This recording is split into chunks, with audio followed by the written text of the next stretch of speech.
দিওয়ালি বা ভাইফোঁটা উপলক্ষে এই মিষ্টিটা বানিয়ে নিতে পারেন। ভিতরে ড্রাই ফ্রুটসে ভরা, উপরটা খাস্তা মুচমুচে আর রসালো দারুণ স্বাদের এই মিষ্টিগুলো মিষ্টির দোকানেও কিনতে পাওয়া যায়। আর এই মিষ্টিটা বানানোর জন্য আমি এখানে কিছু কাজু বাদাম নিয়েছি, কিছু কিশমিশ নিয়েছি আর নিয়েছি কিছু আলমন্ড বাদাম। এই ড্রাই ফ্রুটসগুলোকে প্রথমে কুচিয়ে নিতে হবে। আপনারা সবজি চপারে দিয়ে চপ করে নিতে পারেন বা মিক্সিতে দিয়েও একবার চালিয়ে নিতে পারেন। একদম পাউডার হবে না, এরকম গুঁড়ো গুঁড়ো হবে, কিংবা ছুরি দিয়েও কুচিয়ে নিতে পারেন। আমি সবগুলোকে কুচিয়ে নিয়েছি। এবারে এর মধ্যে দিয়ে দিচ্ছি গুঁড়ো করা চিনি 4 চামচের 4 চামচ। গুঁড়ো করা চিনি দিয়ে এগুলোকে প্রথমে ড্রাই ফ্রুটসগুলোকে মাখিয়ে নিচ্ছি। আপনার চাইলে এর মধ্যে পেস্তাও দিতে পারেন। আর এখন এর মধ্যে দিয়ে দিচ্ছি মিল্ক পাউডার 4 চামচের 3 চামচ। মিল্ক পাউডারটাকে দিয়ে আবারও ভালো করে মিশিয়ে নিচ্ছি।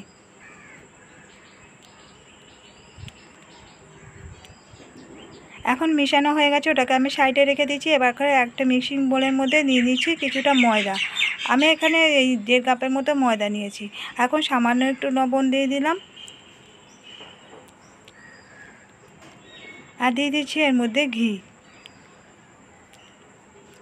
আমি 2 চামচ ঘি দিয়েছি। ঘিটা দিয়ে এবারে ময়দাটাকে ভালো করে ময়ান দিয়ে নেব।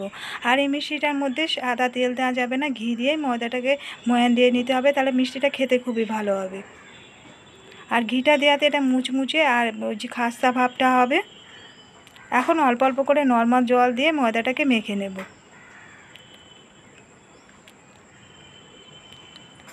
ময়দাটা খুব বেশি শক্ত হবে না, আবার নরমও হবে না। সাধারণত আমরা লুচি পরোটা যেরকম ময়দা মাখি সেরকমই ময়দা মাখা হবে। ময়দাটাকে মেখে নিয়ে আমি ঢাকা দিয়ে এখন রেস্টে রেখে দিচ্ছি। এখানে একটা সুগার সিরাপ তৈরি করে নেব, তার জন্য একটা প্যান বসিয়ে দিচ্ছি গ্যাসে। এর মধ্যে চায়ের কাপ মেপে প্রথমে 1 কাপ দিয়ে দিলাম, আরও হাফ কাপের একটু কম আছে চিনি দিয়ে দিচ্ছি। আর এর মধ্যে দিয়ে দিচ্ছি 1 কাপ জল। এখন চিনিটাকে জাল করতে বসিয়ে দিয়েছি আর দিয়ে দিচ্ছি দুটো ছোটো এলাচ দুটোকে একটু ফাটিয়ে দিয়েছি। এবারে চিনিটাকে জাল করব যতক্ষণ না চিনিটা মেল্ট হয়ে যাচ্ছে। সুগার সিরাপটা তৈরি হবে কোনো 1 তার বা 2 তারের শিরা তৈরি হবে না। শিরাটা এই চিনিগুলো গলে গেলেই তৈরি হয়ে যাবে সুগার সিরাপটা।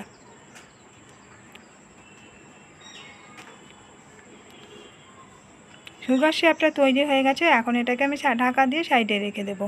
আর এখানে 10 মিনিট পরে আমি ময়দাটাকে আবারও একবার মেখে নিচ্ছি।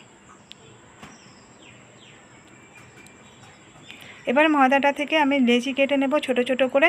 সাধারণত আমরা যেরকম লুচি তৈরি করি, লুচি তৈরি করা যেরকম লেচিগুলো কাটি সেরকমই লেচিগুলো তৈরি হবে।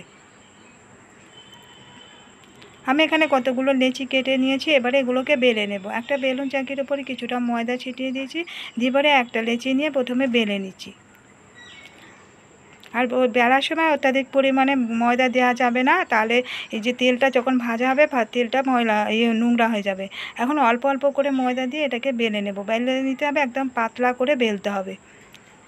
হ্যাঁ, তো লুচি বানিয়ে আমরা একটু মোটা করে, কিন্তু এটা বেলতে হবে একদম পাতলা করে। যে এরকমভাবে বেলে নিয়েছি আমি। এখন মাঝখান থেকে একটা সাইডে একটু লম্বা করে একটু কেটে নিলাম একটা ছুরির সাহায্যে।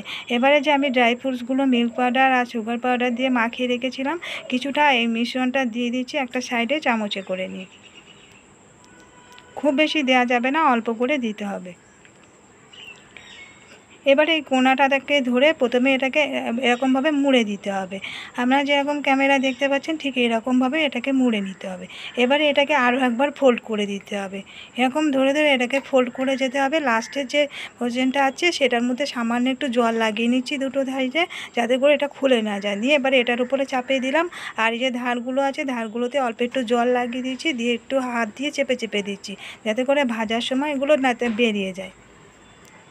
এর মধ্যে তেলও ঢুকবে না আর এগুলো খুলেও যাবে না, সেই জন্য একটু জল দিয়ে মুড়ে দিতে হবে। এবারে আরও একটা আমি বেলে নিয়েছি, পাতলা করে রুটির মতো বেলে নিয়েছি। নিয়ে এর মধ্যে কিছুটা যে একটা সাইড করে একটু মাঝখান থেকে লম্বা করে ছুরি দিয়ে কেটে নিয়েছি। নিয়ে এবারে কিছুটা ড্রাই ফ্রুটস দিয়ে দিলাম। দিয়ে এটাকে এরকমভাবে কোনা করে একটু মুড়ে নিতে হবে প্রথমে। নিয়ে এটাকে এভাবে ফোল্ড করে করে যেতে হবে।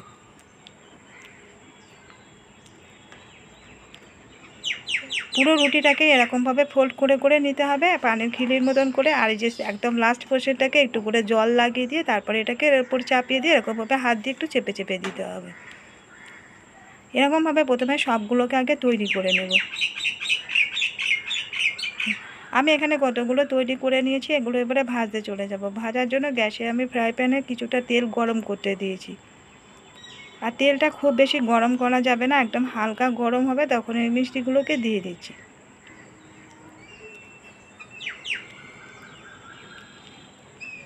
আপনারা দেখে বুঝতে পারছেন তেলটা কিন্তু খুব বেশি গরম হয়নি, এটা হালকা গরম আছে।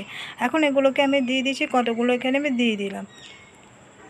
আমি প্রথমে 6টা বানিয়েছিলাম, 6টা দিয়ে দিচ্ছি। এবার একটা চামচের সাহায্যে উপর থেকে অল্প করে করে তেল দিয়ে দিচ্ছি। এরকমভাবে তেল ছিটিয়ে দিলে উপরগুলো ভালোভাবে ফুলে ওঠে।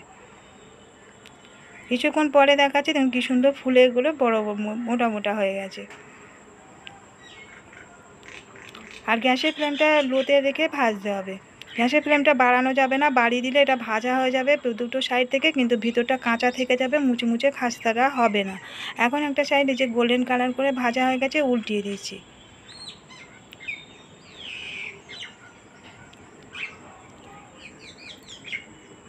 এবারে অপোজিটটাও এরকমই গোল্ডেন কালার করে ভেজে নেব।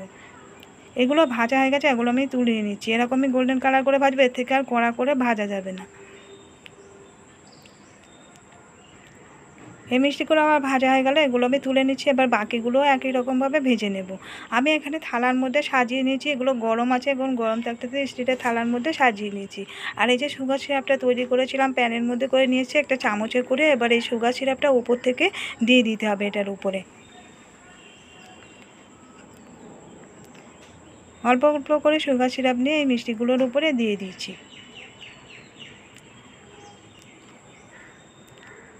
খুব বেশি দেবো না, অল্প করে করে দিতে হবে। আমি এখানে যতগুলো বানিয়েছিলাম এখানে কতগুলো রেখেছি, আর বাকি আমি 2-3টে আছে অন্য একটা পাত্রের মধ্যে রেখে দিয়েছি। এই যে এখানে আরও 3টে আছে, এগুলোর মধ্যেও এবারে সুগার সিরাপটা দিয়ে দিচ্ছি। আর উপর থেকে আমি একটু খোয়া গ্রেট করে নিয়েছিলাম, খোয়াগুলোকে উপর থেকে একটু ছড়িয়ে দিয়েছি, এতে করে দেখতে সুন্দর লাগবে।